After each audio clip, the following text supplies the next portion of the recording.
sessão de comunicações do 7º Simpósio Internacional de Música Ibero-Americana e 11º Seminário de Letras e Artes. Temos aqui 3 trabalhos selecionados a partir de textos completos e que, pela ordem, serão os seguintes. O trabalho intitulado Grândola, Vila Morena, A Memória da Esperança, de autoria de José Bernardo Fonseca. Em seguida, Cantoria Nordestina, a influência da métrica na música e no violão, de Vital Farias, de autoria de Tiago Fernandes. E, por fim, Deixes e Anáfora em Foco, um estudo sobre as músicas da banda manauara d'Água Negra, de autoria de Bianca Cristina Vieira da Costa e Tainara Vitória Brandão Vidal. Eu desejo a todos uma boa apresentação e que nós tenhamos uma discussão frutífera ao final das 3 exposições. Então, aqui começa, com a palavra o José Bernardo. Ora, muito obrigado, professor. Queria, antes de mais nada, agradecer a todos os presentes, agradecer ao simpósio por terem aceito a minha comunicação. Estão-me a ouvir todos bem? O meu microfone às vezes dá alguns problemas. Está perfeito. Ótimo. Eu vou pôr, como há pouco tínhamos combinado, deixem-me só...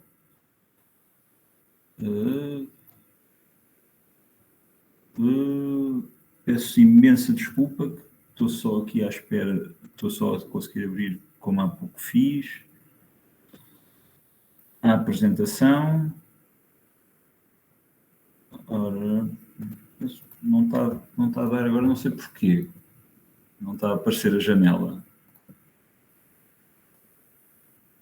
Já está. Pronto, ótimo. Conseguem ver, certo? Sim, pode... Pronto, perfeito. Perfeito. Pronto. Muito obrigado. Estamos agradecimentos feitos. Vou começar então com a apresentação. Grândola, Vila Morena, a Memória da Esperança. Nesta apresentação muito curtinha, queria, sobretudo, para não me alongar no tempo, focar em 3 questões.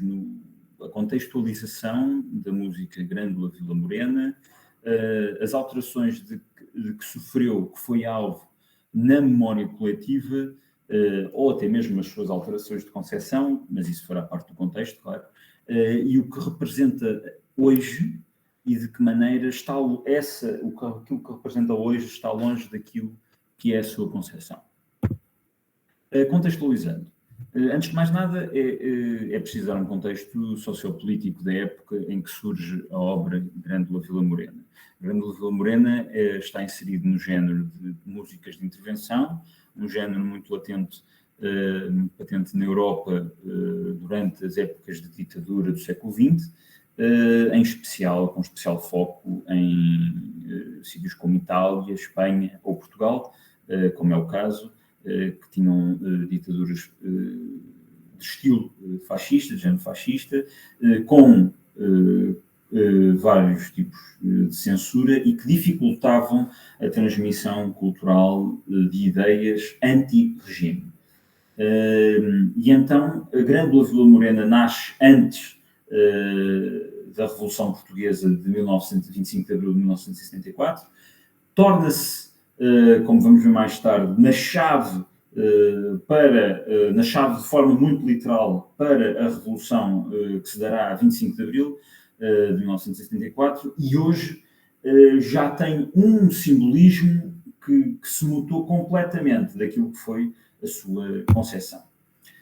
Primeiro é preciso contextualizar o autor e os autores de Grândola, Vila Morena, pessoas que participaram e que foram fundamentais para a sua concepção.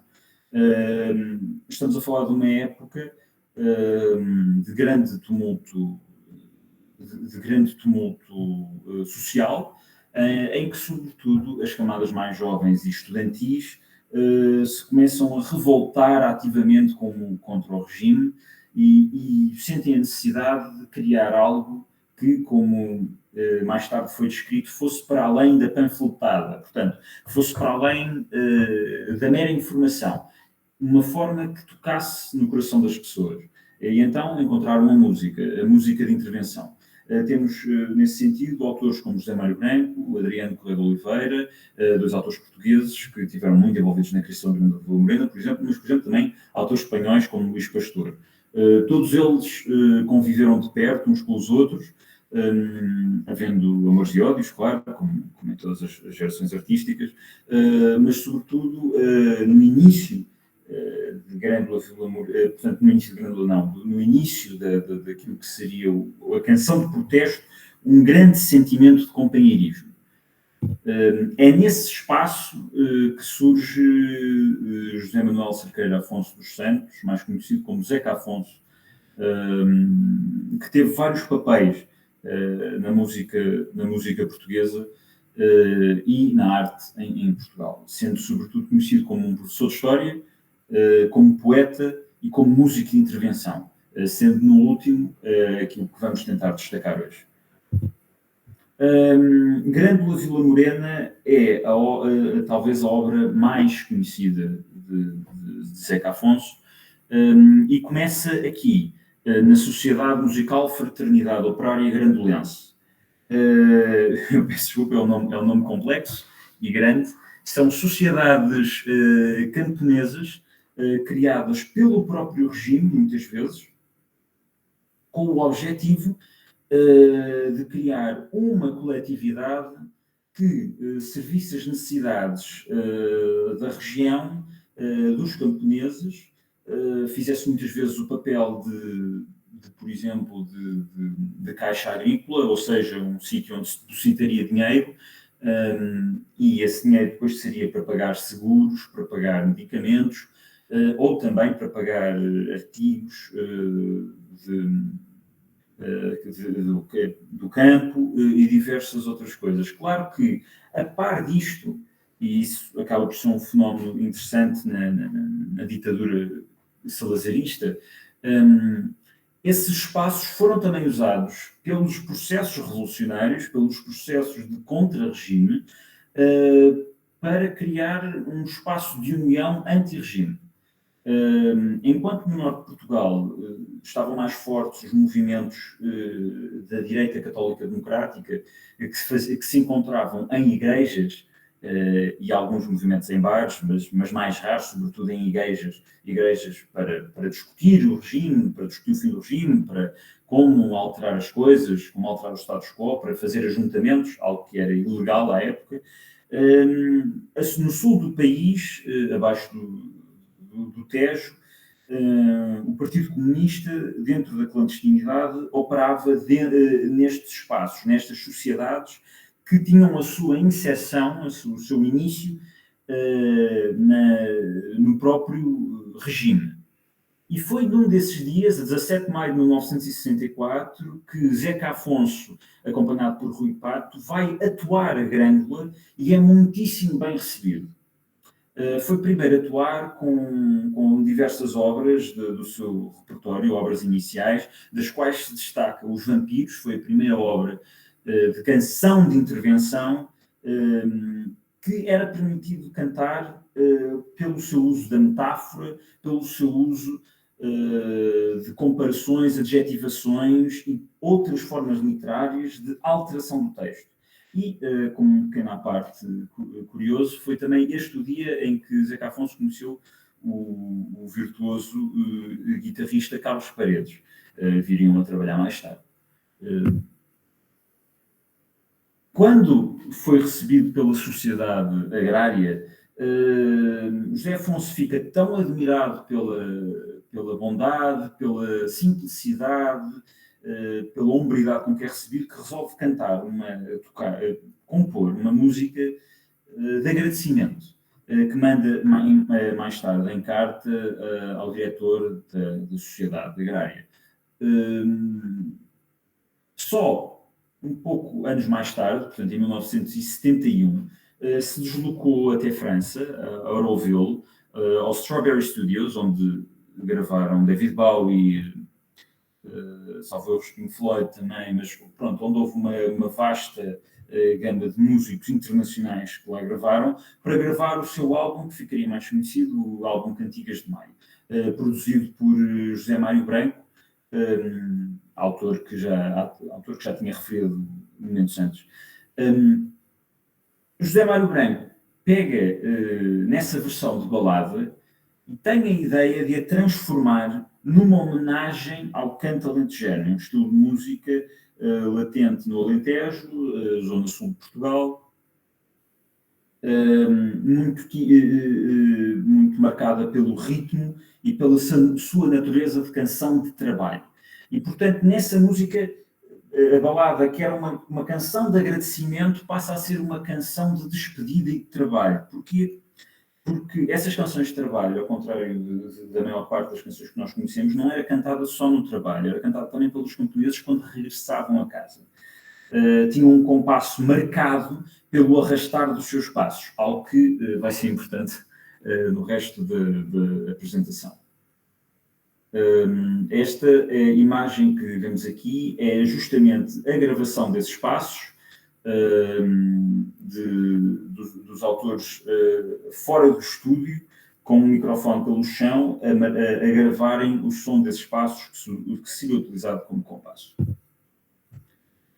Mas o que começou como uma homenagem a uma canção de trabalho e ao sofrimento do camponês oprimido, transforma-se num símbolo de liberdade e esperança à meia-noite e 20, de 25 de abril de 1974, quando o MFA, o Movimento de Forças Armadas, invade a Rádio Renascença e põe a passar, através de um interlocutor, Grândola Vila Morena, como chave para o início da Revolução. Coisa que muito surpreendeu o autor, Zeca Afonso, que ficou muito feliz com o sucedido, mas que não fazia ideia que iam fazer isso. Claro, todas estas coisas aconteceram na clandestinidade daquele tempo. E ao que soa Grândola Vila Morena? Grândola Vila Morena é um canto alentejano. Eu queria passar, mas não sei se temos tempo para isso, talvez passe no fim da apresentação, a música, se for possível.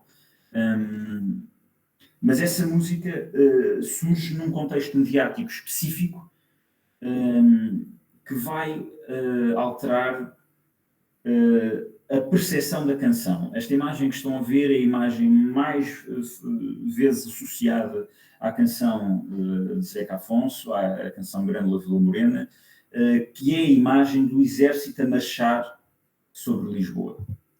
E então, o que é que isso levou? Levou a que, para os olhos da memória coletiva, o ritmo mudasse. Enquanto o ritmo é criado como uma canção de trabalho, uma homenagem às canções de regresso a casa dos trabalhadores alentejanos,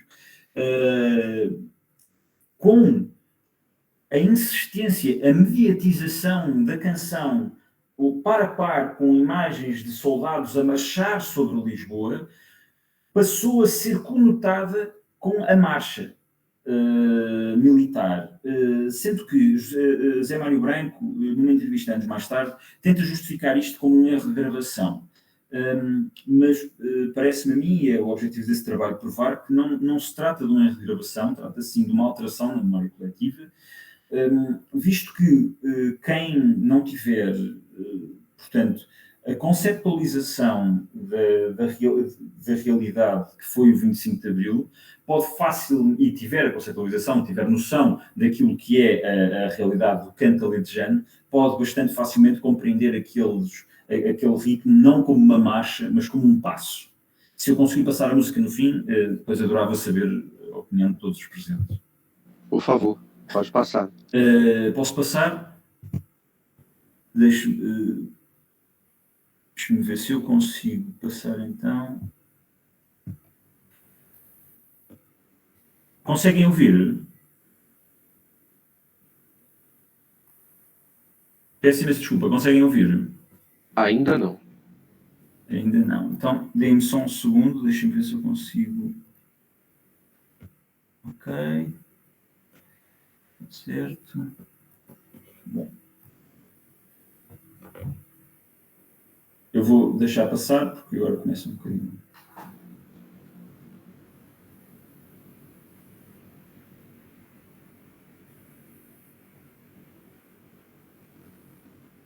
José Bernardo, não estamos Sim. ouvindo. Vamos deixar para o fim?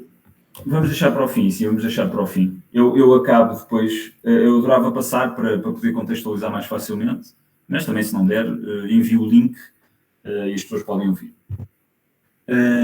Bom, depois de 74 surge um momento,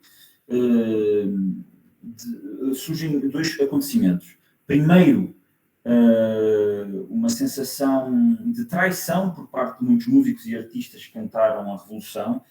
Estamos a falar de artistas idealistas que queriam uma democracia diferente ou queriam um fenómeno democrático diferente, e a verdade é, como nos lembra Hannah Arendt, o momento em que a rebelião, em que a revolta, a revolução acaba para dar lugar à democracia, no momento em que esses movimentos que houve ao longo de todo o século XX na Europa, perante as ditaduras, e que houve em todas as ditaduras no que diz respeito aos movimentos nos regulamentos antiditatoriais, o momento em que se instaurou a democracia foi o momento de decisão, porque é o momento em que cai a união e o companheirismo e é preciso debater. A democracia é feita disso mesmo, do debate.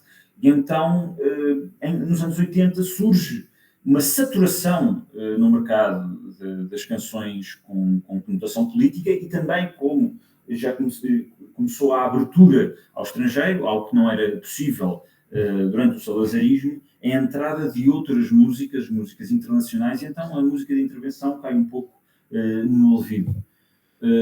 Contudo, em 2013, já quase 40 anos mais tarde, a canção foi utilizada em protestos no Parlamento Português.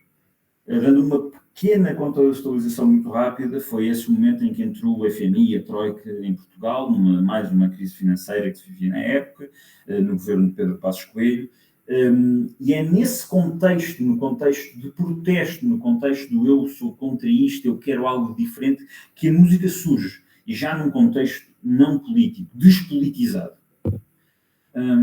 Hoje, Grândola Vila Morena simboliza um tempo específico na história, mas também simboliza a esperança de que a liberdade é algo que vale a pena lutar. Obrigado a todos. Thank you. And citando José Mário Branco numa canção que faria anos mais tarde, Grândola Vila Morena, valeu a pena a travessia, valeu pois. Espero que ter respondido a todas as dúvidas. Deixem-me só tirar a apresentação. E muito obrigado pela vossa atenção. Nós é que agradecemos, Zé Bernardo, pela sua exposição. Certamente vai inspirar perguntas, né, e um debate a seguir aqui a todas as outras exposições. O Tiago Fernandes tome a palavra para fazer a apresentação do seu tema. Certo. Professor Márcio, toda a comissão, todos os presentes, obrigado. Zé Bernardo, parabéns pelo seu trabalho.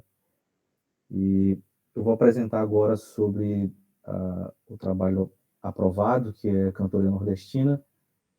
Vou colocar aqui para que a gente possa acompanhar.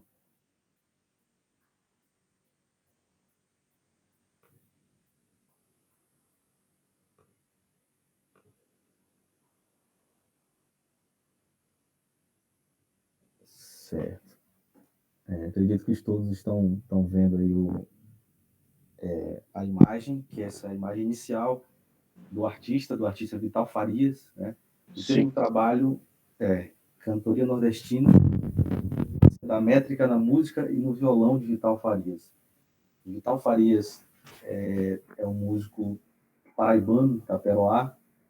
Ele integrou o movimento de novos cantadores, né, do Nordeste brasileiro. E eu vou começar apresentando sobre o compositor e adentrando assim no que seria a cantoria, né, como essa análise foi feita na obra do Vital Farias, que compôs duas sagas, a saga da Amazônia e a saga de Severinim. Né. E o Vital Farias, ele é um compositor da música Ai Que Saudade de Você, uma música muito conhecida no cancioneiro brasileiro, né? Não se admire se um dia um beija-flor invadir, uma música muito conhecida, faz parte desse cancioneiro brasileiro mesmo, né? Que é um baião. E na obra do Vital Farias existe uma presença muito forte da literatura de cordel, do repente e da cantoria também, né? E esses tópicos aqui ditos, cordel, repente, cantoria, virão a ser diferenciados, porque cada um deles tem a sua especificação, a sua característica, né? O cordel escrito, a cantoria seria a expressão oral, né? Então, o Vital Farias tem muita influência da tradição nordestina, né, da cantoria, e na obra dele ele junta essa característica nordestina com o estudo, né, do violão erudito, ao qual ele teve contato, né? O Vital chegou a estudar com o Radamés Inhata, grande arranjador da música brasileira, estudar composição com ele, na época que ele se mudou para o Rio de Janeiro para estudar música, né? Então, lá ele participou de algumas produções, né? Então, a vida do Vital Farias é marcada também por essa tradição oral, né? E a tradição também chamada de formal, né? E com esse estudo que ele teve, estudo de música e tal. Aqui tem uma foto do Fidja, que foi o professor do Vital Farias, um dos maiores professores também do Nordeste, que ensinou vários violonistas. Então, o Vital Farias veio dessa linhagem também de conhecer o repertório canônico do instrumento, né? Então, essa fusão na obra dele, a fusão do repertório do violão com as influências da viola caipira, as influências da música nordestina, elas se mesclam, né? E essa forma de acompanhamento violonístico no trabalho é chamado de acompanhamento solístico, né? Porque ela se diferencia de outras modalidades de acompanhamento no violão, né? De repente, elas é diferente do choro, diferente do samba, né? Então, na obra do Vital Farias, que é o trabalho que se propõe a estudar, as duas sagas do Vital estão nessas obras aqui, e são, segundo a crítica especializada da época, né? Foi dos anos 80, os discos Cantoria 1 e 2 foram discos emblemáticos, né? E trazem esses 4 cantadores, inclusive o Vital, né? Que eles fazem essa fusão, né? Daquilo que estava sendo tocado no interior do Nordeste, lá em Pernambuco, Paraíba, Rio Grande do Norte, Ceará, e eles trazem essas informações para a sua música, né? Muitos deles, como já foi dito, tiveram também o estudo de música erudita também, né? E eles souberam fazer essa fusão, né? Que ficou e deram origem a esse álbum, né? Esses 2 álbuns, que é o Cantoria 1 e o Cantoria 2, né? E destaque também para o Elomar, que está ali. O Elomar é como se fosse o grande mestre dessa geração, né? Um violonista e cantador também. Mas o que é a cantoria? Cantoria nordestina, né? A cantoria é uma tradição que ela é datada do final do século XIX, né?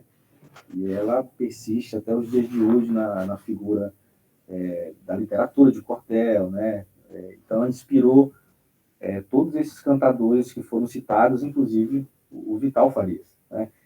E é uma cultura, a cantoria nordestina é uma cultura que vem, né, desde os trovadores provençais, né? Isso, quem diz é o Ayala. Muitas pesquisas apontam para isso, né? De que a nossa influência na versificação portuguesa, ela é muito forte, né? E inclusive tem a imagem aqui, a primeira imagem aqui em cima, tem um tocador ali tocando esse instrumento que é um alaúde, e é algo ali parecido com o que seria depois a rabeca, né? Engraçado porque futuramente o Câmara Cascudo descobre, na verdade, atesta, né, no seu trabalho Arqueiros e Cantadores, e os 2 instrumentos principais da cantoria eram a viola, né, e a rabeca. A sanfona não tinha esse espaço, como tinha a viola caipira e a rabeca, né, um acompanhamento da canção, né? Então, a cantoria, ela é marcada por esse estilo, né, de ser dois cantadores em desafios, né, chamados também de pelejas. Eram disputas poéticas improvisadas, né, onde a sagacidade do cantador ela precisava ser colocada ali na forma de improviso, né? E isso é visto em diversas regiões do Brasil, não só no Nordeste, né? Mas acredita-se que surgiu ali, naquela região do Nordeste, e depois se espalhou a outras regiões do Brasil, né? E com o nome de repente, né? E o repente depois então passou a ser chamado de cantoria, né? Então, repente seria essa expressão da sagacidade do cantador, né? E geralmente eles estavam em dois, como mostra a outra figura aqui, com a xilogravura. Os cantadores sempre se apresentavam em dois e com a plateia toda em redor, ao redor deles. E o fato interessante é que a literatura de cordel, que cristalizou todo esse movimento, ela foi possível depois de 1808 por conta do surgimento das tipografias no Nordeste, né? Depois que o Império ele, permitiu a impressão de folhetos, né, no Brasil, então surgiu várias tipografias, o que facilitou, né, o que contribuiu para a literatura de cordel ser difundida, né? E dentro desse emaranhado, dessa expressão, né, do caldeirão, que é o Nordeste, surge a figura do cantador, né? E aqui eu trago a imagem de dois cantadores ainda contemporâneos, que é o Valdir Telles e o Geraldo Amâncio, né? São cantadores e a gente percebe que eles nunca deixam a viola de lado, né? O instrumento está sempre presente, né? E uma coisa que é interessante é que o violão, a gente percebe aqui na figura do Vital Farias, não seria mais a viola o instrumento acompanhador aqui, né? Mas na obra dos cantadores mais modernos, o violão ele acaba sendo o interlocutor, o instrumento, o acompanhador ali, que substitui a viola, né?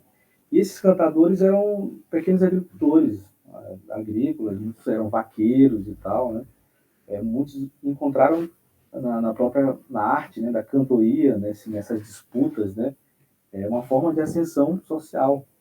Eles recebiam também a cada disputa ganha, né, lograda. E nesse meio também surge a figura do cantador e a figura do poeta de bancada, que era aquele poeta que só escrevia, né, em literatura de cordel, publicava, era geralmente uma pessoa letrada, né, e em detrimento do cantador que era realmente eram vaqueiros, né, eram portadores da sabedoria popular e aprendiam por via oral, né, por tradição oral mesmo, né. E um fato interessante é que o Câmara Cascudo, um grande historiador, que foi um dos primeiros a pesquisar sobre a cultura da cantoria no Nordeste, ele cita a peleja do Nácio da Catingueira, que era um cantador, com Francisco Romano em 1870, né? Então essa cultura já existe no Nordeste, né, desde essa época, né? E presente no cotidiano, nas feiras, né? Enfim.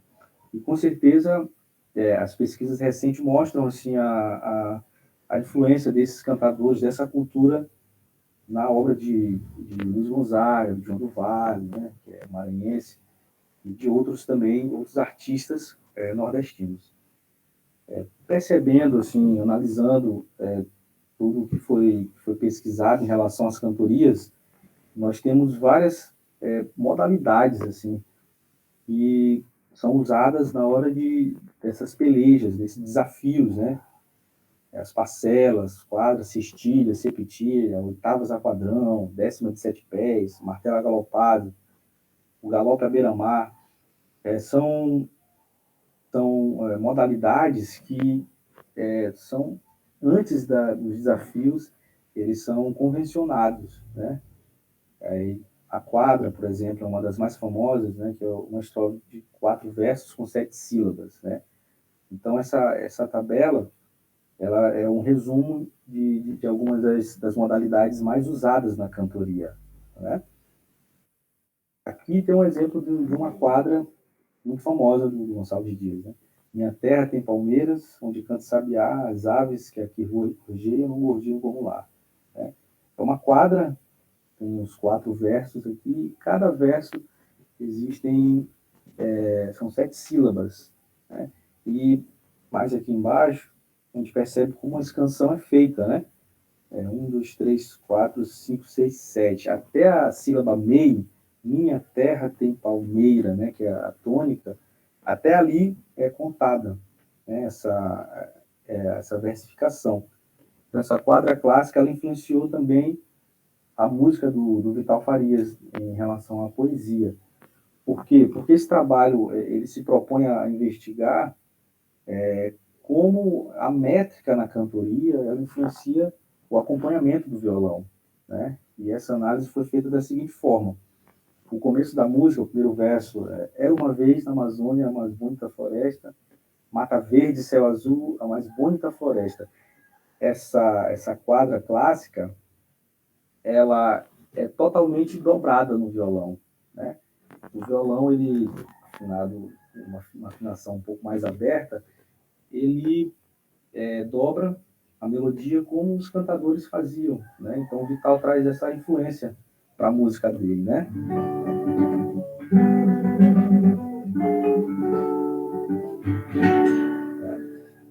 E essa influência, ela é muito marcada também por essas dobras, né? Que estão presentes no acompanhamento do violão, né? Que faz esse acompanhamento diferente de outras escolas, como eu já falado, né? O acompanhamento também do violão na obra do Vital Farias é marcado também de não só desses dobramentos que são muito comuns na cantoria, mas também de contracantos, de imitações, né? Nessa parte, toda mata tem caipora para a mata vigiar, o violão ele faz a imitação do que foi dito, né, pela voz, esse material musical, e coloca um contracanto, que é esse aqui, né?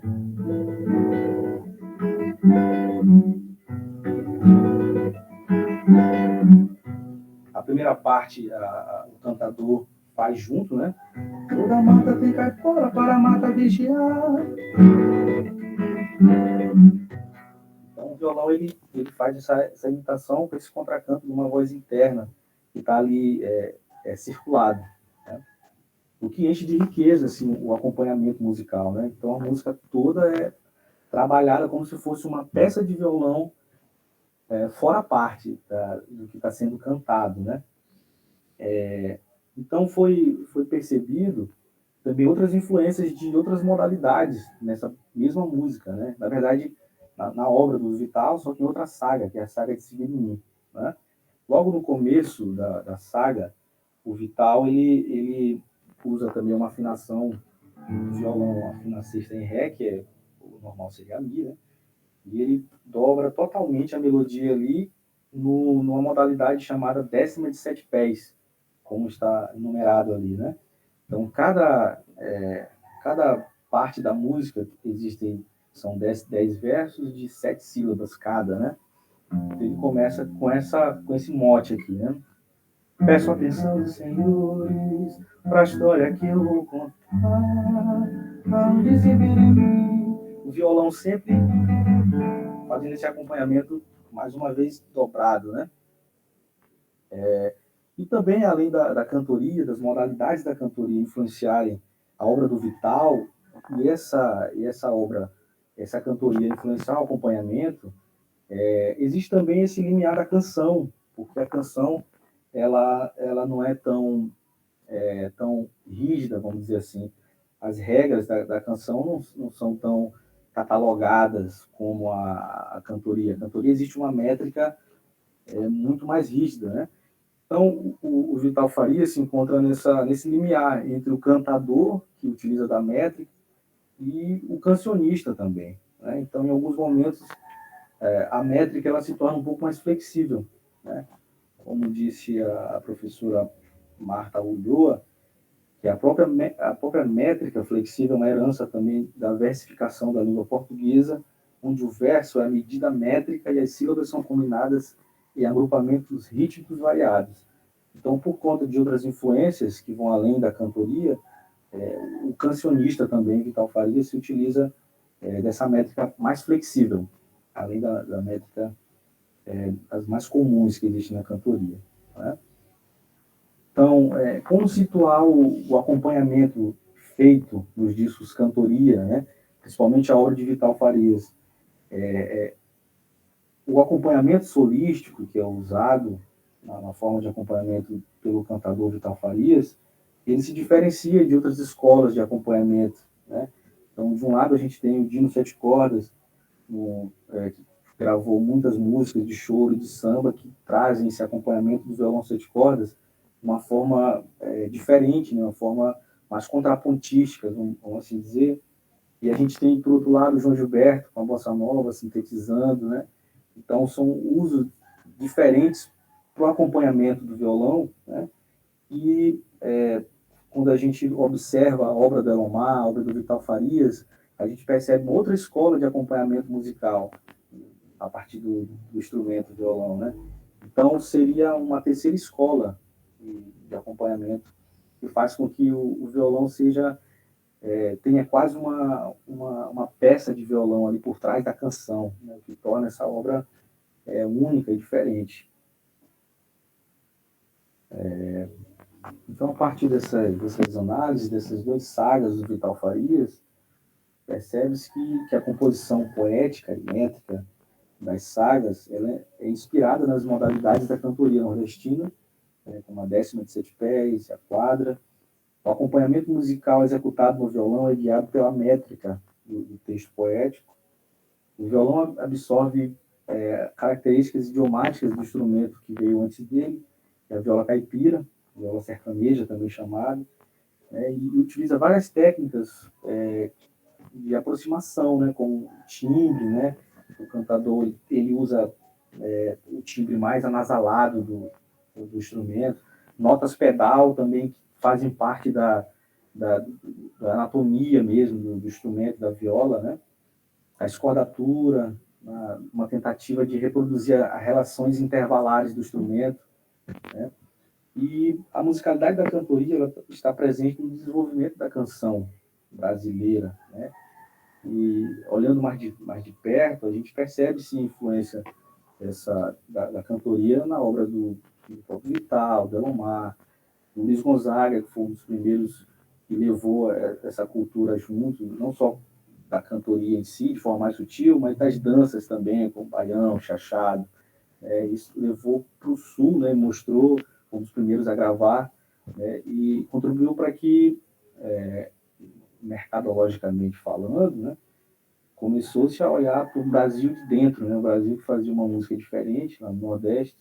Isso voltaram-se por um tempo os olhos para essa região, né, para essas expressões que eram um pouco mais específicas de cada região, e possibilitou que o Vital Farias, por exemplo, tivesse uma carreira, gravasse discos, né, e tivesse sua música cantada aí por vários, né, em várias regiões, por diversos brasileiros, né, vamos dizer assim. Então, isso é muito perceptível. E a cantoria e a canção, elas se mesclam na obra do compositor Vital Farias.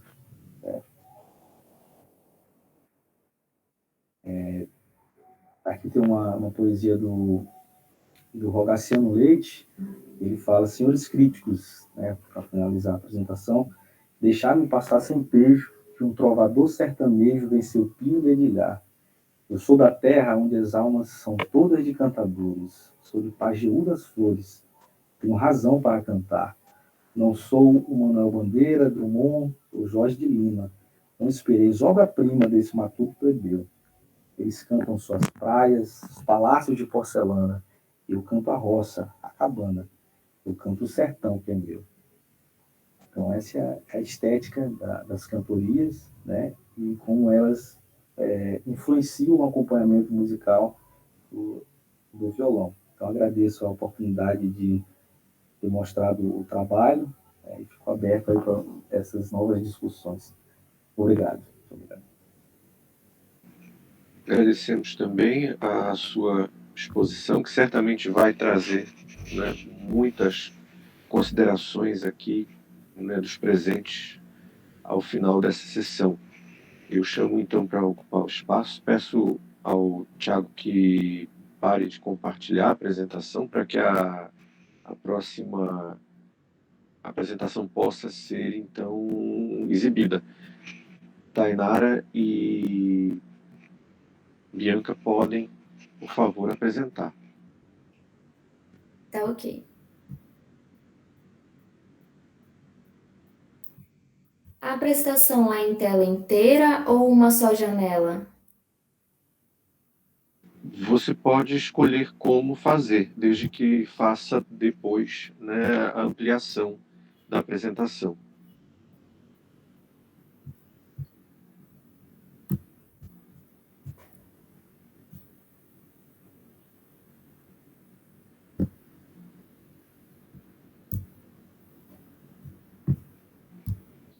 Se você puder aumentar o espaço de visibilidade. Agora você precisa... Isso. Pronto, está ótimo. Tudo certo? Então, bom dia. Eu espero que vocês estejam me ouvindo bem. Eu e Bianca vamos apresentar o trabalho com o título Deixes e Anáfora em Foco, um estudo sobre as músicas da banda manauara d'Água Negra. Então, essa foi uma pesquisa que surgiu como resultado da disciplina obrigatória do curso de Letras da UEA, Semântica da Língua Portuguesa, mas ela foi planejada para ser submetida a esse evento.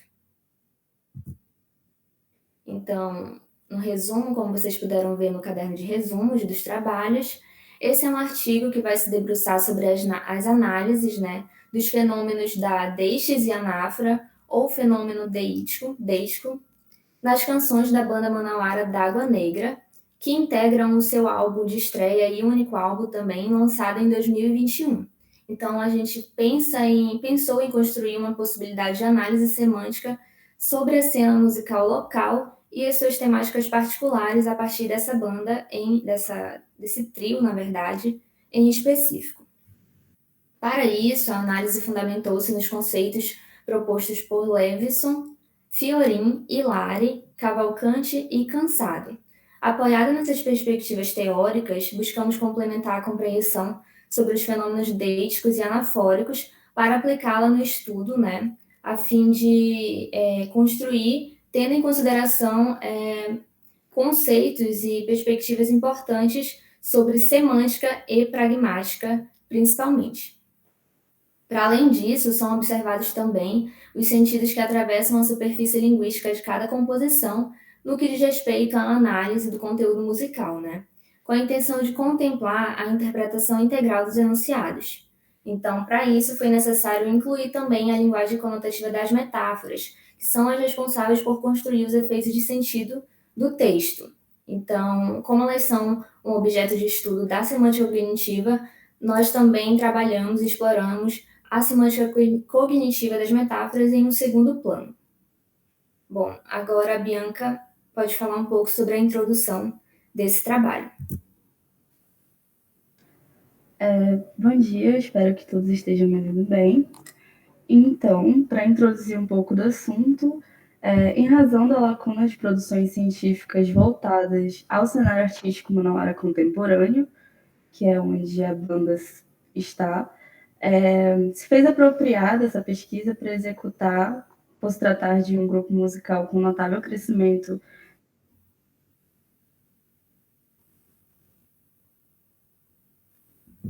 tentar gêneros musicais particulares e letras que proporcionam análises sob a luz das teorias semânticas.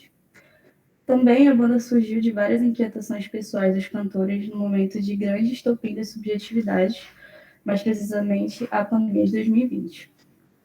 E nesse cenário, o trio incorporou as águas do Rio Negro, intimamente vinculado ao nome, em canções repletas de significantes que se conectam às questões psíquicas e projetivas do ser humano.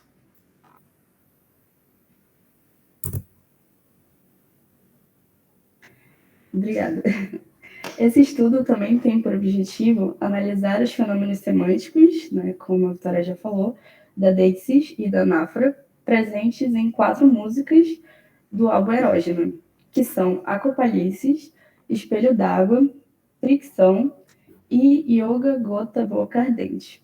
Além da correlação com os conceitos que a gente vai discutir no campo da semântica e da pragmática, é indispensável nessa análise também contemplar a interpretação da linguagem figurativa das metáforas. E diante disso, como parte de objetivo, a gente pretende verificar, por fim, se as relações semânticas mencionadas auxiliam ou não na interpretação das músicas.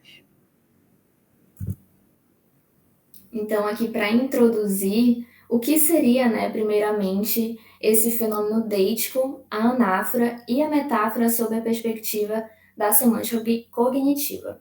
Então, à luz dos estudos linguísticos da pragmática, esse autor, Levinson, no seu livro intitulado Pragmática, ele elaborou uma definição para essa área da linguística que a relaciona ao estudo das relações entre língua e contexto, que são gramaticalizadas ou codificadas na estrutura de uma língua.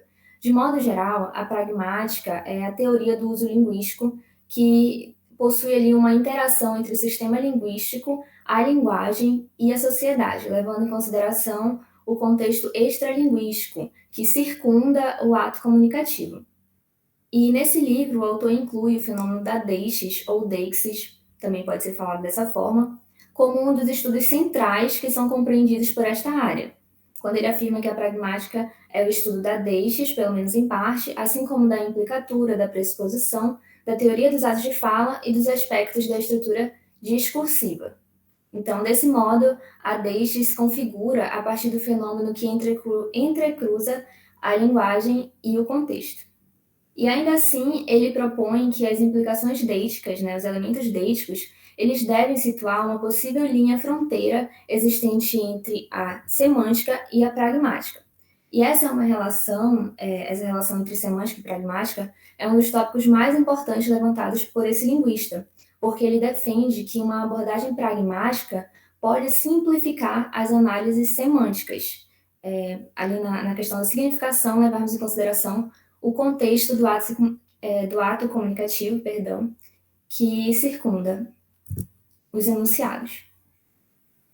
Então, de modo geral, né, o termo deixis ele tem origem grega e é importante ressaltar que ele significa apontar para, assim como indicar para ou mostrar alguma coisa. E na construção da mensagem, esses elementos, eles são responsáveis por apontar para partes que formam o contexto situacional de comunicação. Então, eles permitem a identificação de pessoas, coisas, momentos e lugares a que determinado enunciado se refere ali no ato comunicativo. E o autor também afirma que a deixis, ela promove uma ancoragem lógica. Segundo outro autor, Hilary, são denominadas expressões deíticas as unidades que podem ser interpretadas como referência a elementos do contexto extralinguístico, como eu expliquei anteriormente. Então, elas são geralmente dadas, né? A deixis ocorre geralmente por pronomes pessoais, pronomes demonstrativos, tempos verbais, advérbios de tempo e lugar, que vão ali construir esse enunciado. E quanto à classificação, a deixis ela divide-se em 3 principais classificações, que são a deixis pessoal, a deixis de tempo, de lugar, e também 2 mais complexas, que seriam a deixis social e a de discurso ou discursiva. Por exemplo, os pronomes pessoais de primeira e segunda pessoa, eles vão se referir à pessoa que fala e à pessoa com quem se fala. Então, essa seria a deixis pessoal, uma das mais simples, né, na construção discursiva. Mas vale destacar aqui a deixis social e a deixis discursiva. Bom, a deixis social, ela desempenha um papel muito importante no contexto enunciativo, porque ela incorpora as identidades sociais ao enunciado. Então, são utilizadas expressões, né, com a função de designar papéis sociais ocupados pelo locutor ou pelo interlocutor, e assim ao status vinculado a eles. Nesse caso, são utilizados principalmente os pronomes de tratamento. Já a deixis discursiva, ela é caracterizada pelo uso de expressões ou pronomes que fazem menção a uma parte do texto, como esses colocados aqui a seguir, né? No próximo capítulo, enfim. Bom, o que eu quero dizer é que a ausência desses constituintes, da deixe de forma geral, ela causaria um grande obstáculo no entendimento da mensagem, porque não teria aquela ancoragem que o autor mencionado, né, falou que a deixe proporciona por seu fenômeno em si. Então, nós precisamos desses constituintes que dizem respeito ao contexto extralinguístico para que a mensagem seja interpretada e entendida da forma correta. E agora a anáfora. Qual a diferença da deixes e da anáfora, né? Porque por muitas vezes elas se confundem e muitas são as pesquisas que têm o objetivo de distinguir esses dois fenômenos. Porque a anáfora, ela também é um objeto de estudo que a pragmática se volta. E, no entanto, a anáfora, diferente da deixes, ela não possui relação com o contexto extralinguístico da interação verbal, porque esse papel, como eu já havia falado, ele é desempenhado pelas próprias expressões deíticas, elas que dizem respeito a esse contexto da interação verbal. Então, as expressões deíticas, né, elas localizam e identificam aspectos inerentes à prática da linguagem. E Cavalcante propõe uma relação da anáfora com a continuidade referencial. Então, isto é, quando há uma retomada de um referente através do uso de novos termos e expressões. Então, é importante citar aqui duas categorias em que se dividem tais processos referenciais. A primeira delas é a introdução referencial, ou seja, quando os referentes são introduzidos no texto pela primeira vez. Já a continuidade referencial diz respeito realmente à anáfora, quando os referentes já foram citados anteriormente, de forma explícita mesmo no texto, e eles são retomados em seguida por outro termo, que pretende fazer uma referência àquilo que já foi dito. Essa é a diferença principal entre deixes e anáfora. Então, o Fiorin ele destaca essa mesma explicação da seguinte forma: os deíticos são interpretados com referência à situação enunciativa, pressuposta ou explicitada no texto pelo narrador, enquanto os elementos anafóricos eles são compreendidos em função de marcas temporais e espaciais instaladas no enunciado e diacritantes do enunciado anteriormente mencionados. Então, é importante a gente destacar isso, que já foram mencionados no caso da anáfora. Por que ela se confunde? Por que esses fenômenos se confundem? Porque ambos podem vir identificar pessoas, objetos, tempos, lugares e ações, mas a anáfora, no caso, né, ela vai fazer isso a partir da menção de uma ideia anterior no mesmo discurso ou sentença. Então, de modo que ela vai estabelecer uma relação perceptível entre referente e antecedente. Na construção textual, os elementos anafóricos, eles são aqueles responsáveis por contribuir com a coesão e a progressão harmônica do texto, que é muito importante. Então, a anáfora, ela utiliza de pronomes, artigos definidos, tempos verbais e advérbios para os quais a gente deve focar. E o conceito que ficou em segundo plano, né, mas que é importante a gente explorar também nessa análise, é o da metáfora sob o viés da semântica cognitiva. Bom, a Cansado, ela vai partir da concepção de significado da metáfora, né, construída a partir de estruturas conceituais convencionalizadas. Ou seja, né, as categorias mentais das pessoas, de modo geral, ela provém da experiência de crescer e agir em um mundo, e mais precisamente em um mundo em comum. Então, por isso que muitas das expressões são entendidas e compartilhadas do mesmo modo, e que rapidamente acionam, né, um entendimento na gente. E nessa perspectiva, a linguagem figurativa das metáforas é o processo para o qual os cognitivistas dão maior importância, esse lado da concepção mental. A autora também afirma que existem muitas explicações de como as metáforas funcionam, mas a explicação mais comum, né, a ideia mais comum, é que a metáfora é uma comparação, no qual há uma identificação de semelhanças e a transferência dessas semelhanças em um conceito para o outro. E tem mais uma, isso. Lakoff e Johnson, cognitivistas, eles afirmam que a metáfora ela não se limita apenas àquele conceito simples, né, de comparação, e ao contexto, e também não somente ao contexto da criação poética ou ao recurso da retórica, porque a sua utilização está para além disso, pois parte da forma como o indivíduo pensa e raciocina, para que a gente alcance o entendimento dessa expressão metafórica, né?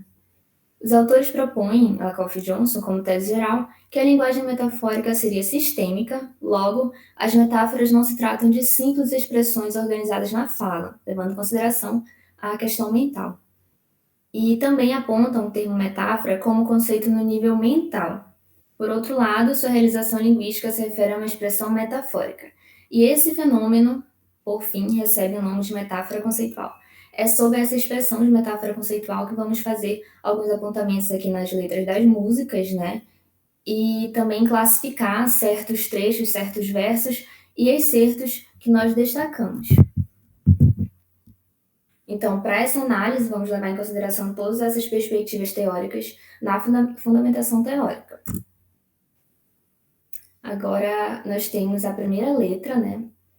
E antes de ler a canção, a composição, vou destacar que nós vamos levar em consideração a compreensão da música como um gênero textual, né? E a compreensão dela como um instrumento de expressão e fenômeno de reflexão, é claro, sobre a verdade de cada indivíduo, o que significa dizer que ela está definitivamente vinculada à criação poética. Então, além da identificação dos elementos deíticos e anafóricos, nós focamos também nas interpretações particulares de cada composição, explorando as suas possíveis metáforas. Então, aqui, a primeira letra de composição seria Apocalipse, e eu vou ler junto com vocês.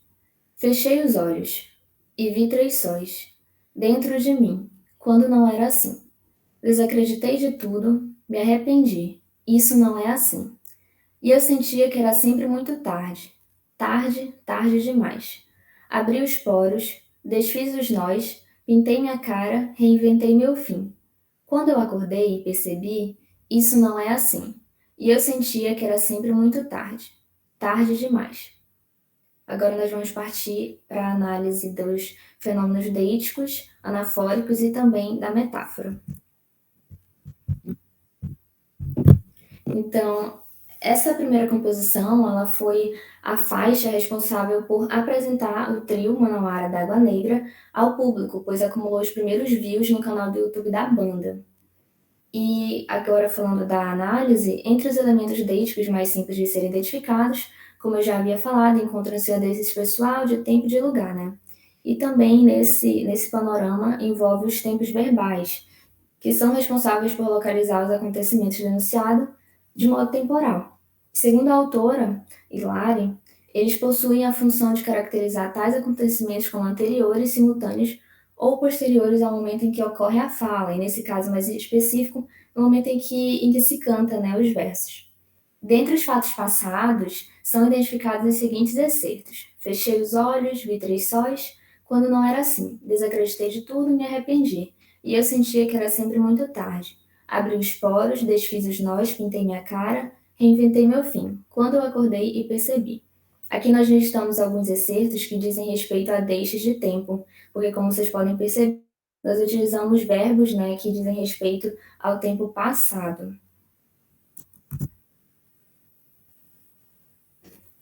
E também nesse verso que foi destacado, no 13, e eu sentia que era sempre muito tarde, a gente nota uma deixa de pessoa, para exemplificar aqui, né? Que é identificada pelo pronome pessoal eu, que se refere a quem declara o enunciado. Então, essa é uma deixa pessoal, porque conforme o autor, esse tipo de deixas é representado por termos que mencionam as pessoas do discurso, isto é, os participantes do ato comunicativo. E desse modo, os deíticos pessoais estão geralmente relacionados ao falante e ao interlocutor. Também no verso Isso não é assim, observa-se a presença de um elemento anafórico dessa vez, porque o pronome demonstrativo isso, ele não está assumindo uma função de deixes, ele está tentando situar alguma coisa no tempo ou no espaço ou no discurso, né? E no contexto em que surge essa palavra, isso, ela se refere à situação narrada pelo eu lírico anteriormente, né? Ao expressar que desacreditava de tudo e se arrependia. Agora a Bianca vai apresentar a análise da segunda música. Espero que todos estejam bem-vindos de novo.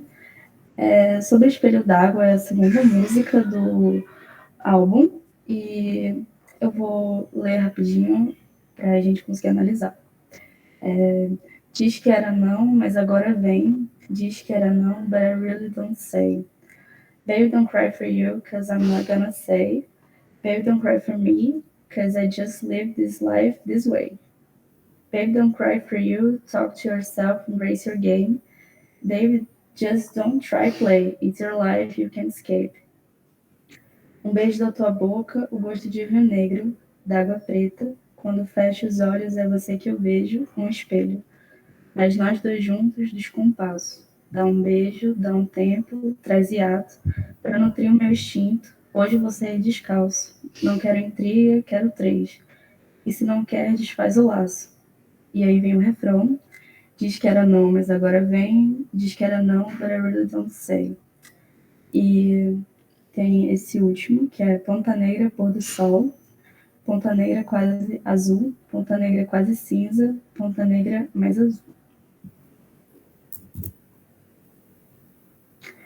Então, para a gente analisar, trouxe alguns também trechinhos. O primeiro é o gosto de rio negro, d'água preta. Quando fecho os olhos é você que eu vejo, um espelho. Essa parte da letra é uma costura de várias histórias interligadas acontecendo simultaneamente. O que as conecta seria esse aspecto de relações vulneráveis ao amor, de modo que a expressão espelho d'água se apresentaria como uma metáfora ao processo de se refletir no outro em uma relação. Ao mesmo tempo que a letra traz essa figura do Rio Negro como um lugar a ser refletido. E é importante também citar que na música eles faziam um mix lo-fi com sons de água. Então vira quase uma experiência meio que sinestésica, assim. O outro trecho que a gente trouxe também foi dá um beijo, dá um tempo, desculpa, traz hiato para nutrir o meu instinto. Também essa questão dos elementos lexicais de situações contrárias, dá um beijo, dá um tempo, traz hiato para nutrir o meu instinto, beirando um ir e vir entre situações. Outra coisa também que eles citam é que houve umas 5 versões dessa música, mas só essa que eles publicaram, com essa questão do lo-fi envolvendo a água e tudo mais, foi a que eles se sentiram mais confortáveis em publicar. E por último, né? Diz que era não, mas agora vem, e diz que era não, but I really don't say.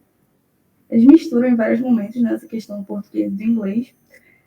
E nessa composição, nessa parte da letra em especial, eles usam uma espécie de jogo com esses artifícios linguísticos da língua inglesa com o português, entre essas palavras homônimas, né? O sei, de saber, e o sei, de dizer em inglês.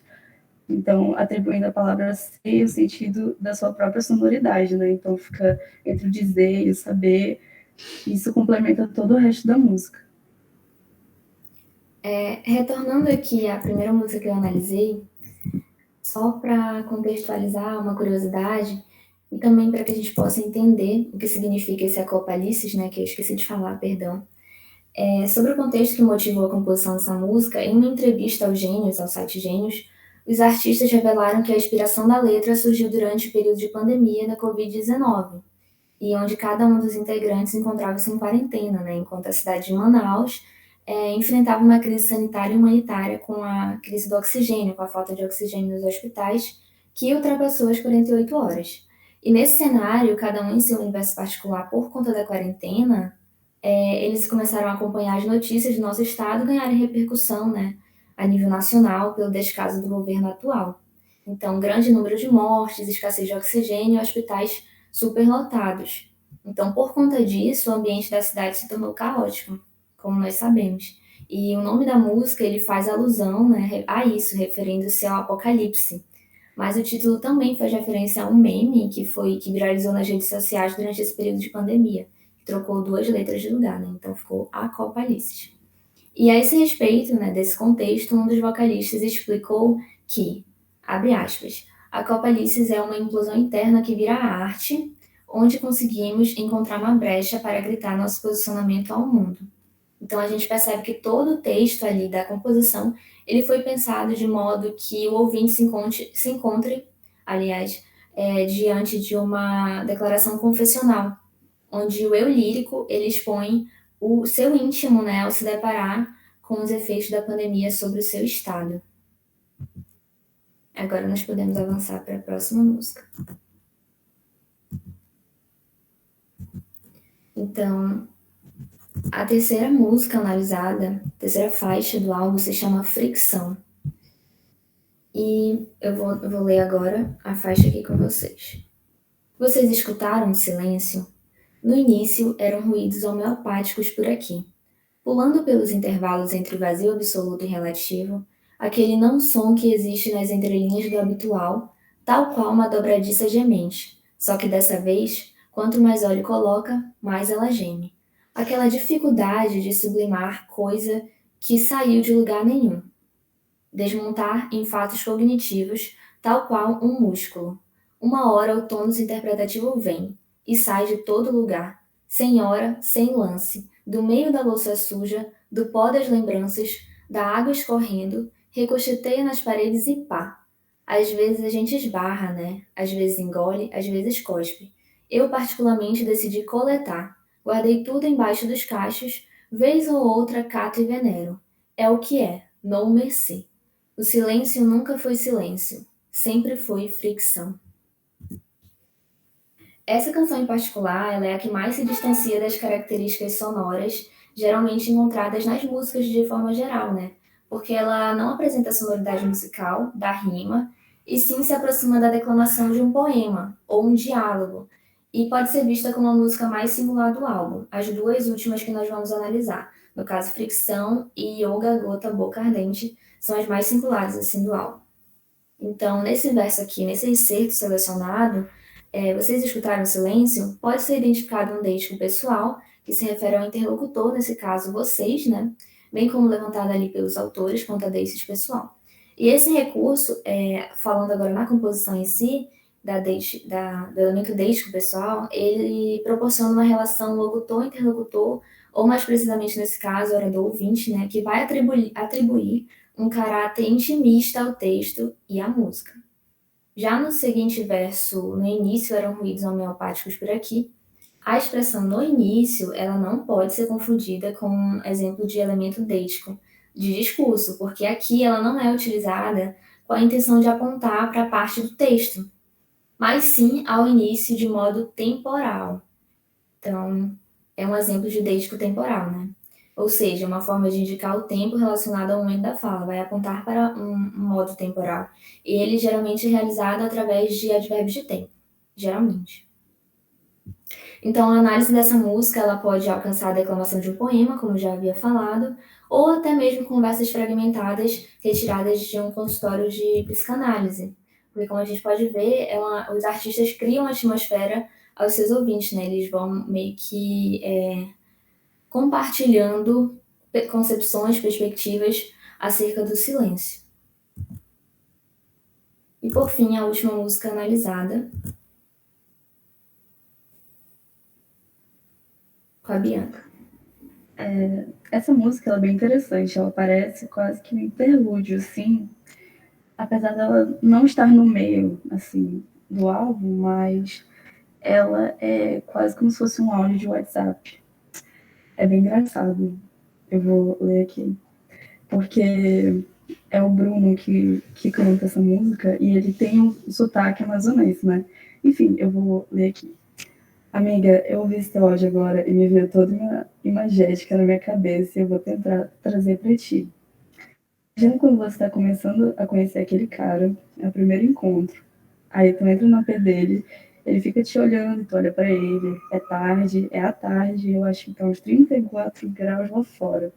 Tua pele tá até um pouco meio oleosa. Aí tu fica olhando pra ele e tu sabe que ele não é flor que se cheire. Aí tu olha assim pra ele meio que de canto e fala: a saliva, o gosto, o gozo, o sopro que escorrega dessas tuas palavras aí me intriga, sabia?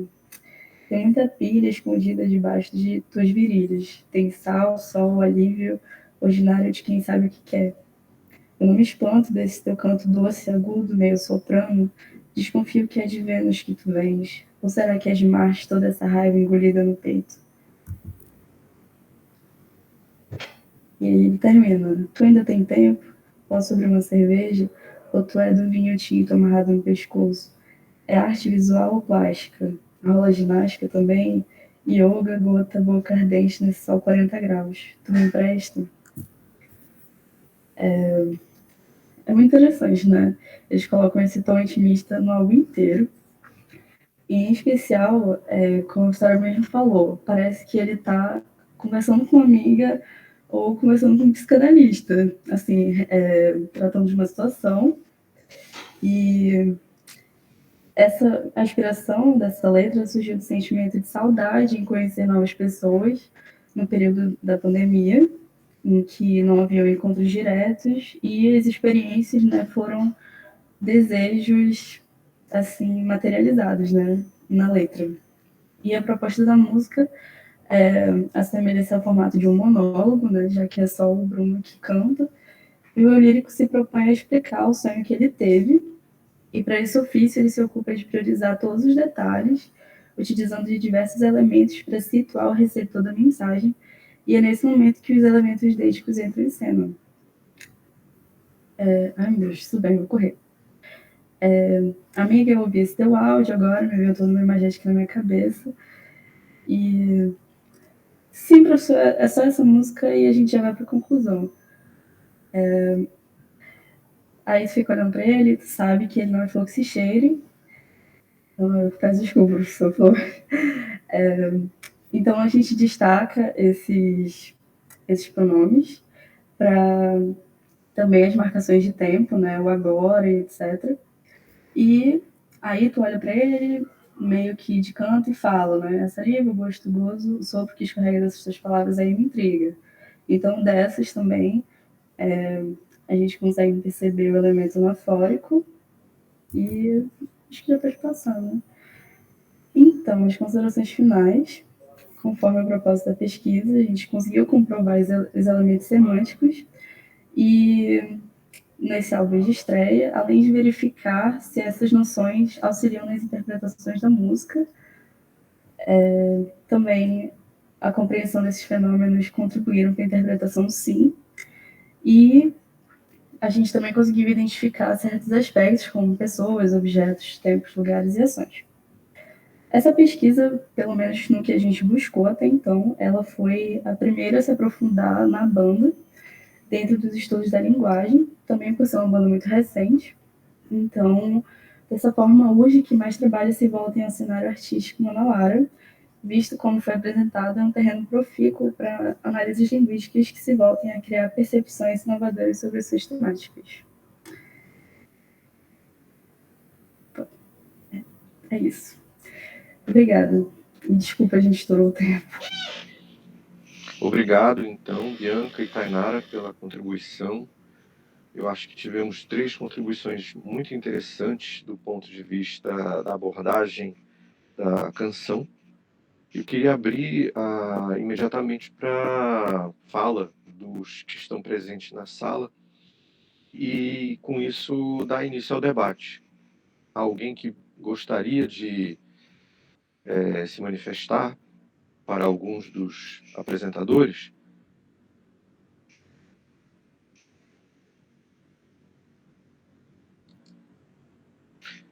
Bom, se não tiverem perguntas, eu tenho aqui algumas considerações para todos os apresentadores, no caso, para as 3 apresentações, né? Eu vou começar pela ordem mesmo, né? E queria saber do Zé Bernardo. Zé Bernardo, você vem da história, das letras, da música. Qual é a sua formação? Só para eu entender um pouco melhor. A minha formação é... Eu formei em estudos gerais, ou seja, mas é mais focado para a filosofia e em comunicação. Uma mestrada de comunicação e tentei analisar o trabalho que apresentei de um ponto de vista de comunicação, de um ponto de vista de um objeto mídia e quais as suas interações com o mundo mediático. É sobre tudo isso. Então, eu perguntei isso para tentar direcionar melhor aqui a pergunta, porque é assim, nós sabemos que a Grândola Vila Morena acabou por sintetizar uma época, não é? Ela ocupou esse espaço simbólico, né, de reunir nela uma série de eventos e outros momentos importantes que andaram à volta daquilo que foi o abril de 74, né? Então a gente sabe que isso foi um processo, mas aquela canção simbolizou aquilo tudo. Qual seria o sentimento hoje em relação a essa música e como é que você acha que se posiciona, né, hoje o público que ainda tem contato com a música? Como é que você acha que ele se posiciona em relação àquela época? É curioso que me faça essa pergunta. Foi exatamente o primeiro problema que surgiu quando da proposta de elaboração deste trabalho, porque é muito difícil, especialmente para alguém que vive em Portugal, que contacta com a realidade democrática, tendo as suas opiniões sobre ela, sim ou não, sendo a favor de determinado partido, a favor de outro partido, é impossível ser-se indiferente à música. A Grândola Vila Morena. A Grândola Vila Morena desempenhou um papel e, como o professor disse, representa a revolução por completo. Representa o símbolo de revolta, representa a entrada do exército, mas representa também um símbolo... É utilizado muitas vezes como um símbolo comunista, é também utilizado como um símbolo de protesto a símbolos comunistas. A música tornou-se numa multiplicidade. Hoje, ela tem claramente 3 significados. Esses 3 significados são geracionais.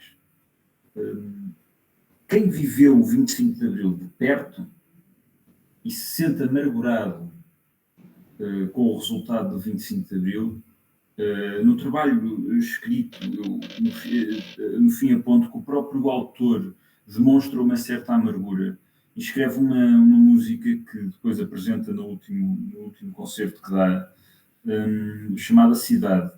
Os versos iniciais são logo fascinantes para explicar a amargura de todos os autores, de cantores de intervenção daquele tempo. Que era cidade sem muros nem ameias, gente igual por dentro, gente igual por fora. E todos eles acreditam que isso não aconteceu.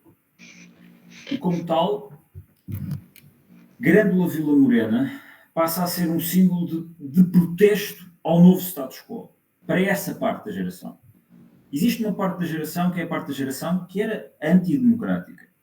Essa parte da geração abomina a Grândola Vila Morena. A Grândola Vila Morena será sempre o fim, a queda do regime que essa geração tanto gostava. Isto é uma minoria, claro, é uma objetiva minoria, mas existe.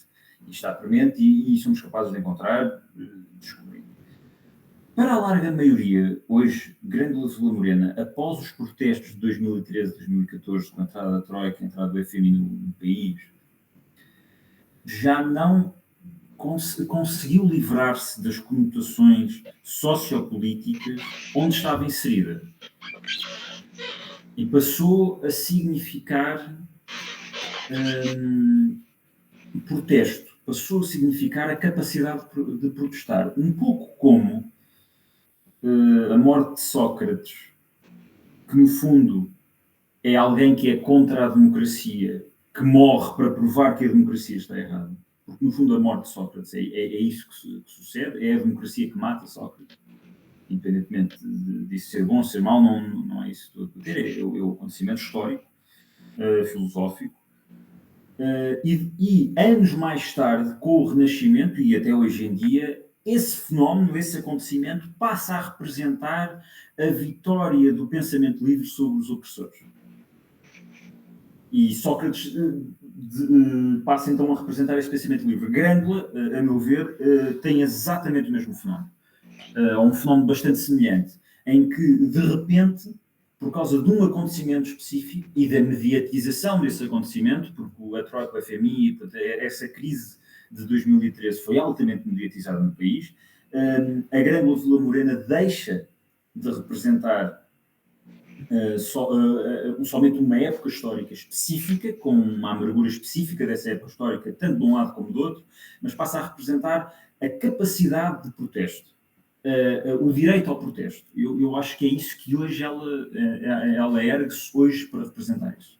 Tanto que eu até posso dar esse exemplo em algumas manifestações que houve aqui em Portugal, manifestações mais pequenas, na maior, por acaso isso não sucedeu, mas em algumas manifestações mais pequenas que houve em Portugal contra a guerra que está a acontecer atualmente entre a Rússia e a Ucrânia, os protestos contra a Rússia, cantou-se não só o hino ucraniano, cantou-se o hino português, mas também se cantou Grândola Vila Morena como uma das canções de protesto. Portanto, passou a representar algo nesse sentido, as pessoas usam-na nesse sentido. Parece-me ser essa a resposta. Sim, muito interessante. Tenho certeza que a gente ainda conversa mais sobre isso aqui. Eu queria fazer uma pergunta, que aliás eram umas considerações também para o Tiago. Tiago, enquanto você ia falando, eu fui aqui anotando umas coisas, e porque a consistência do trabalho destes artistas, como né, o Vital, o Elomar, o Geraldo Azevedo, ela se assenta na verdade, numa tradição clássica, não é? Quando você fala no cordel, não podemos esquecer que a ópera e o teatro de cordel, estabelecidos no século XVIII, desde Portugal ao Brasil, e que trouxeram uma literatura de cordel ao longo do século XIX para se entranhar, né, no cotidiano brasileiro, ele já era um passo importante para a introdução de alguns elementos estilísticos, como, por exemplo, né, desde a altura dos trovadores, que, no caso dos brasileiros, eram segréis e jograis, né, eles traziam como tema, né, as vidas e os rasos, como se chamava em galaico português, né, né, essas trajetórias, né, meio épicas, meio epopeicas, né, dessas pessoas, né, dos coletivos ou de indivíduos também.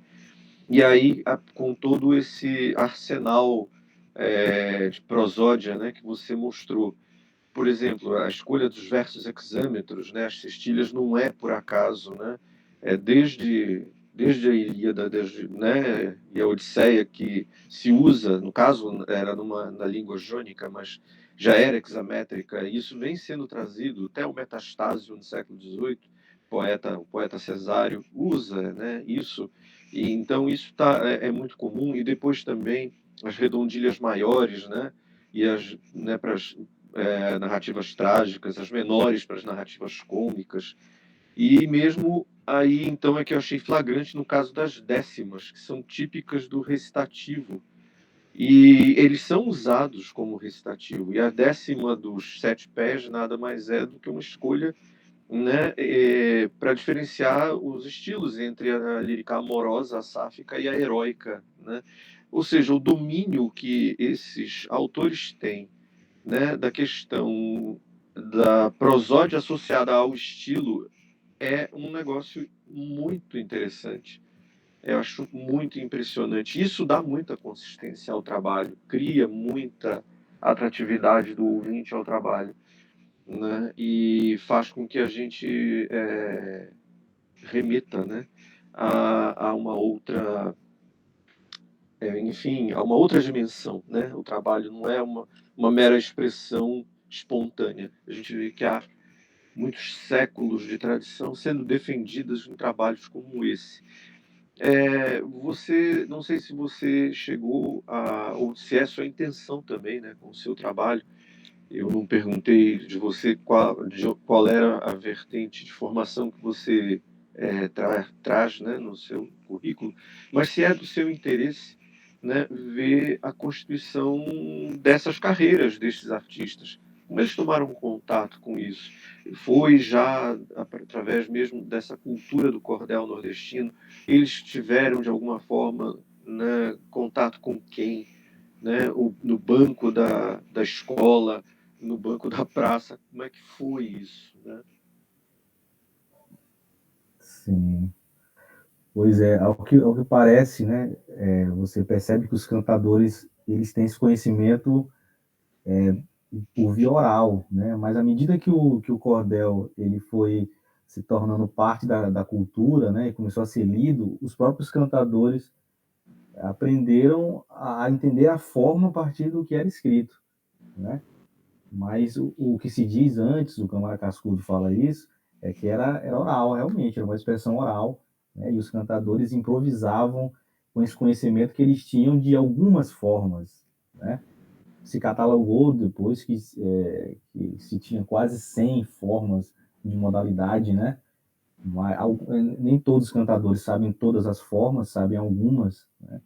Mas ao que parece, assim, pela trajetória deles, né, principalmente do Vital, é algo que foi aprendido assim de participar das cantorias mesmo, das rodas, das disputas, né? Porque o contato formal que ele teve foi musical, né? Ele teve esse contato musical, né? É diferente do Elomar. O Elomar também teve o ensino de instrumento, né? Contato com o repertório do violão, mas poeticamente o Elomar ele se caracteriza como um artista medieval, né? Ele assume isso, né? Ele realmente ele se aprofundou na questão linguística também, que é um outro fator, né?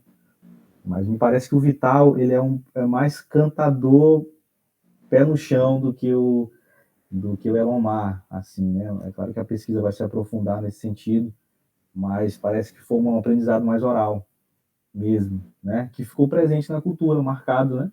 Ficou marcado desde o século XIX, desde que se criou.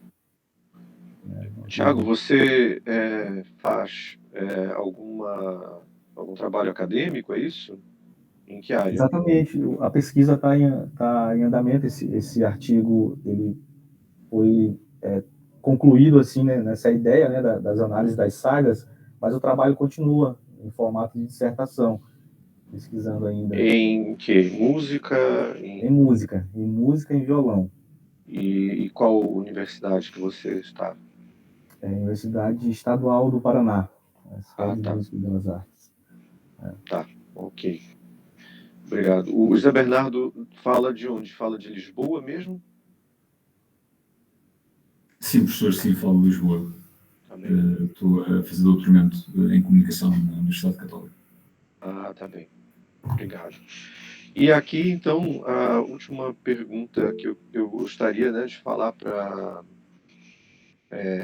Aqui o Luciano levantou a mão. Deixa eu aproveitar, depois eu pergunto aqui para a Tainara e a Bianca também. Luciano, por favor, tome a palavra.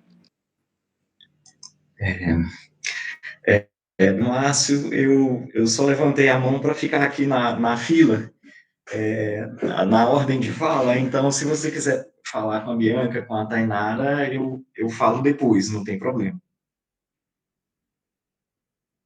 Não tem problema, a gente tem tempo. Você pode se manifestar e eu depois abro aqui uma conversa com elas também.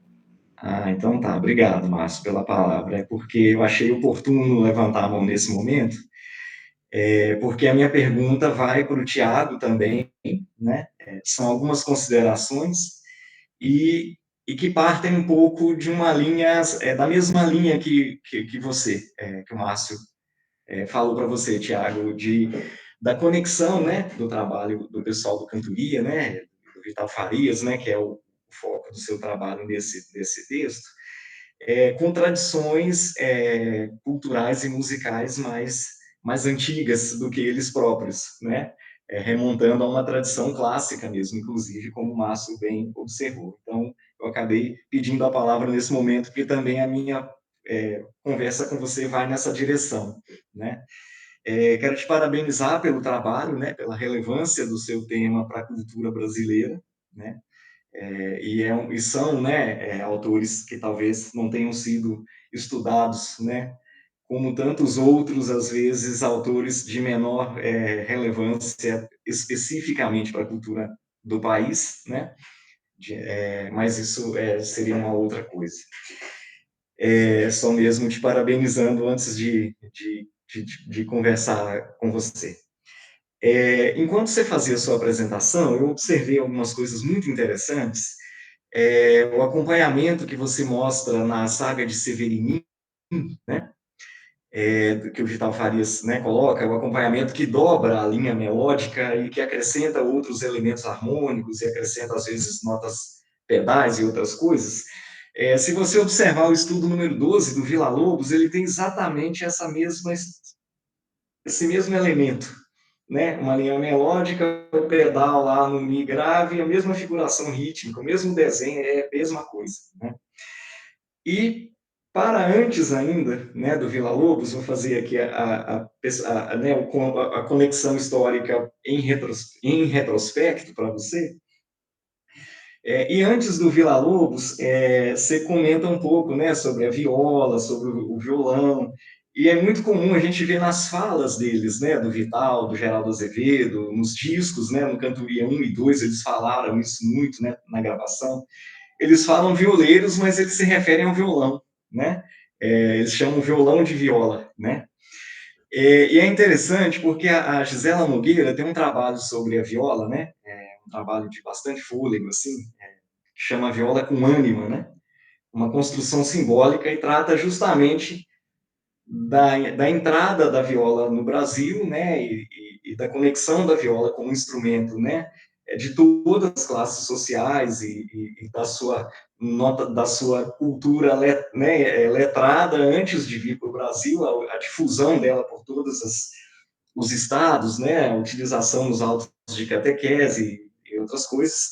E aí ela chega nos violeiros modernos, né, que não sabem que, por exemplo, se trata de uma guitarra barroca. Olha que interessante, né? É uma guitarra barroca, a viola moderna, que conserva as características praticamente originárias da guitarra mesmo, ou das violas, né? Que remontam à vihuela ou viola do século XV, que Luiz de Narvaez tocou, Luiz Milan tocou, né? E que teve a formação do seu repertório como, a partir de arranjos, transcrições e adaptações, que eles chamavam de entabulações, de repertório vocal, sacro ou secular, né? Então, e os acompanhamentos iniciais, quando a gente olha as tablaturas de vihuela, eles dobravam a linha melódica da voz na mesma oitava. Olha que interessante. E as outras vozes que eles entabulavam se tornava a parte harmônica do acompanhamento, né? Então, eles têm uma conexão muito próxima com essa prática, né? É muito visível isso. E a parte do rasgueado do Vital Farias é um rasgueado muito mais sofisticado do que os violonistas clássicos fazem. É um rasgueado que está muito próximo da guitarra barroca. Aliás, é o único instrumento que praticou rasgueado das cordas dedilhadas, né? Nesse grau de sofisticação, no século XVII, XVI, XVII, a guitarra de 5 ordens. E aí as tablaturas, como são o sistema de notação daqueles instrumentos, e são um tipo de notação gestual, ela te dá o gesto ao instrumento, né? Para o resultado sonoro, eles têm descritos em detalhes todos os rasgueados. Se a gente fizer um olhar detalhado nas tablaturas, você vai ver as formas de rasgueado do Vital Farias por lá. Olha que interessante, né? Então, provavelmente ele vem da descendência dos violeiros, que, por sua vez, são descendentes dos guitarristas. Hoje, um rasgueado mais moderno que a gente vê mais próximo da guitarra barroca é o flamenco, que, inclusive, tem as suas bases na guitarra barroca, mas que o violão clássico se perde completamente. O que a gente faz no violão clássico nem dá para falar, que é rasgueado perto do grau de virtuosidade com que eles faziam isso no repertório barroco do instrumento mesmo, no início disso, na guitarra batente, né, ainda da Renascença. Então,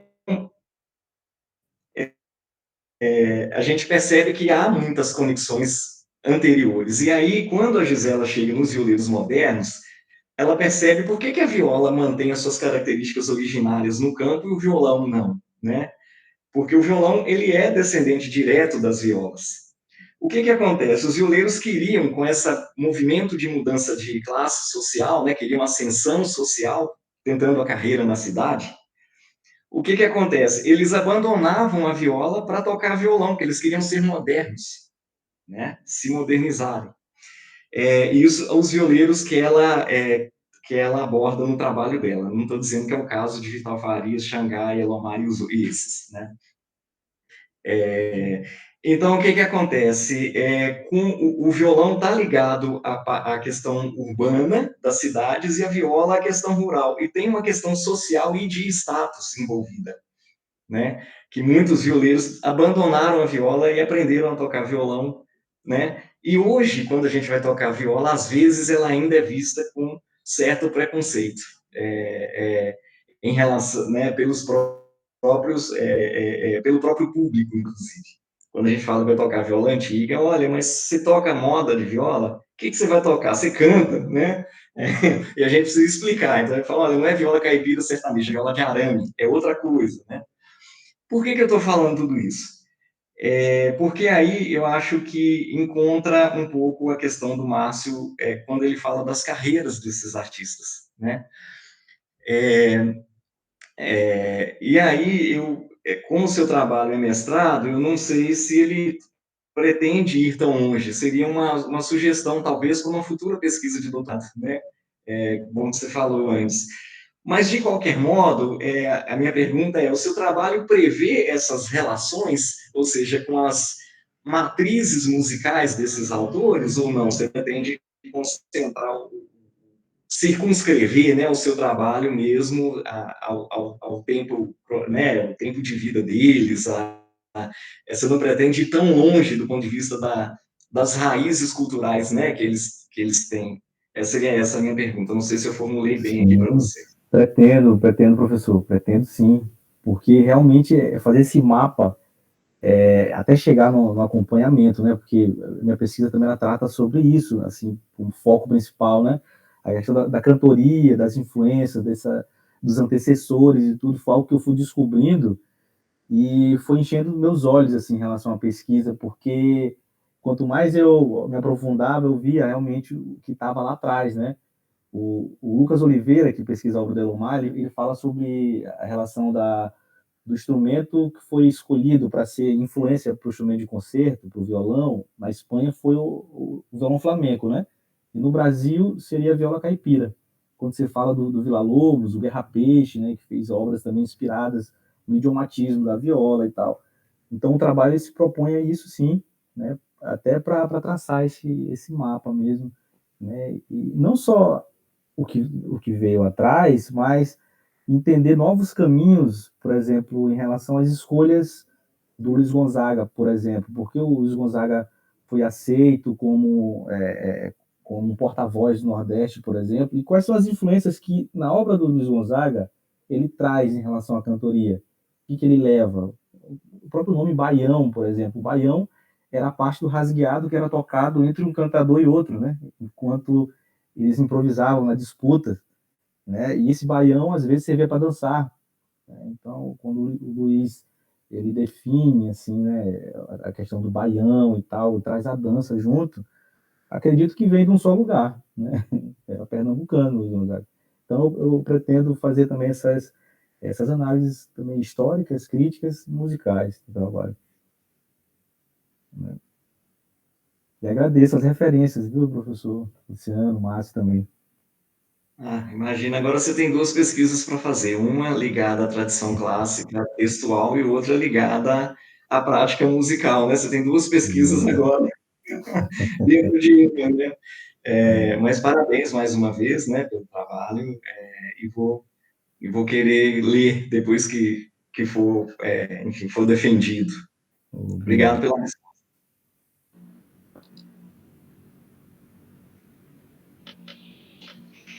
Então, vou fazer aqui umas considerações para a Bianca e para Tainara. Na verdade, são algumas perguntas para complementar aqui a minha informação, né, sobre o que elas nos trouxeram. Fizeram uma abordagem linguística bastante detalhada para a proposta, e eu fiquei curioso de saber, num primeiro momento, quem são as pessoas da banda, né, que vocês nos trazem o trabalho, e se são pessoas que intencionalmente buscaram estas representações linguísticas,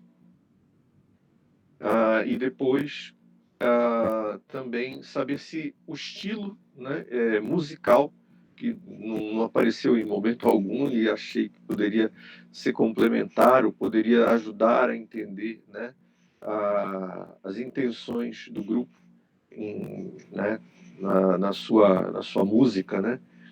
Então, queria que falassem um pouco mais sobre isso, sobre esse processo criativo, né? Envolvendo a música agora, no caso.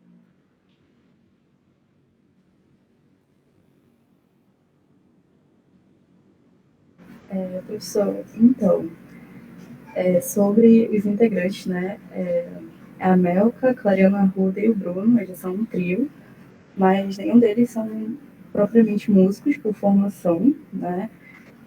Um é produtor cultural, o outro é psicólogo e a outra é médica. Então, inclusive, né, o estilo musical a gente realmente não citou, mas está no artigo. Eles se intitulam como jazz, R&B e um pouco de música amazonense contemporânea. Eu acho que sim, intencionalmente, eles colocaram esses artifícios linguísticos para tornar mais confessional, subjetivo, também pelo período que eles passaram na pandemia, talvez esse possa ter sido um artifício que eles julgaram mais adequado. E eu não lembro qual era a outra pergunta, não sei se responde todas.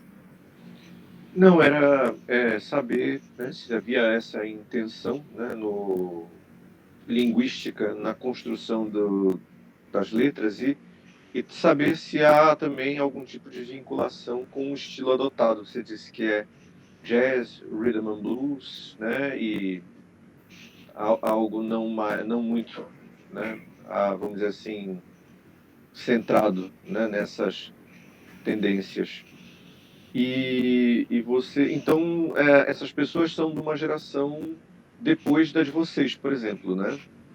Porque se tem uma médica, né, então ela deve já ter, né, enfim, deve estar numa outra geração, né? Como é que vocês tomaram contato com isso? Vocês tomaram contato primeiro com a letra ou vocês ouviram a música ou conhecem os membros? Como é que funcionou essa conexão? Então, eu e a Vitória, a gente tem muito contato com a cena artística local. Eu, por já ter participado de algumas questões voltadas a isso, como teatro e também literatura. E eles se apresentavam nesses espaços, por exemplo, o Curupira, eles começaram a fazer shows no Curupira e depois eles foram crescendo, indo para outros eventos. Inclusive, vai ter um show deles no dia 6 agora, que é uma alternativa ao Soul Manaus, né? Alguns artistas que não foram selecionados, eles fizeram uma própria iniciativa, que é o Espaço. E então a gente já tinha esse contato de ter acesso aos shows. Eles também são conhecidos próximos, né, de alguns amigos nossos. Então a gente já tinha contato com essas músicas e eu acredito que é um projeto, né? Eu não sei se o da Água Negra vai permanecer, mas ao que tudo indica, eles estão se lançando muito bem. Inclusive, eles já tiveram matérias em críticos musicais internacionais, o Sonic Soul Review, que é um portal alemão. Então, acredito que eles estão se lançando dessa forma, com esses ritmos musicais. Eu acredito que nós estamos acompanhando o nascimento, meio que o nascimento dessa banda, que ela surgiu na pandemia e que é um contexto muito importante para a letra das músicas também. E é importante falar que é um grupo que foi apoiado e divulgado pelo movimento da cena cultural local, que é intitulado Do Norte ao Norte, e possui como lema a frase Olha para o Norte. Então, tem o objetivo de divulgar, né, esses artistas que são da nossa região, que são manauara e que também produzem essa música, essa arte amazonense. Então, por ser julgado também por esse movimento da cena cultural e estar presente nesses espaços culturais também, fazer os shows, divulgar sua arte, a gente acaba tendo conhecimento, né? E também é importante citar como tem psicólogo, como tem pessoas de profissões diferentes, parece assim, a gente sente que cada um tem a sua contribuição ali da sua área nas suas letras, muito também da psicologia, né? Como a gente pôde ver. Sim. Eles tocam instrumentos também, ou como é que eles atuam? Então, eles têm uma banda, né? Mas eu, se não me engano, eu acho que é a Melka ou é a Clariana que tocam instrumentos. Se não me engano, é guitarra, violão, algumas baixo também. Mas no geral eles também faziam os beats em produtoras. Então seria mais ou menos dessa forma. Usam música pré-gravada. Isso, mas antes deles terem acesso às produtoras, eles faziam tudo no SoundCloud. Então foi dessa forma. Uhum. Interessante. Então, eu pergunto isso porque o fenômeno está muito parecido com que vocês descrevem, né? Com o que aconteceu na Grã-Bretanha, né? Durante os anos 80, né? Quando também uma série de grupos inauguraram a cena que nós hoje chamamos indie, né? Independente. Ela foi, na verdade, iniciada ali. Eram grupos que não faziam parte da chamada segunda invasão britânica, que era, na verdade, de artistas britânicos que foram, né, tocar nos Estados Unidos, né? Mas essa cena era mais hard rock e heavy metal, né?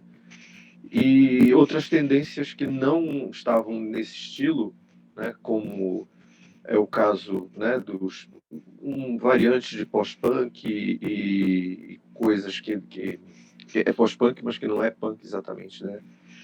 E coisas que vieram a ser reunidas sob a etiqueta de indie, né? De independente, e muitos grupos foram reunidos ali. Depois, uma parte desses grupos passou a ser denominada de showgaze, ou shoegaze, né? É um termo que ainda vale até hoje. E é muito parecido, né? Eles produzem a própria música, são duos ou trios com música pré-gravada no início, só mais tarde aqui vão ter uma banda maior de apoio, né? Tem uma liberdade linguística mesmo muito destacada.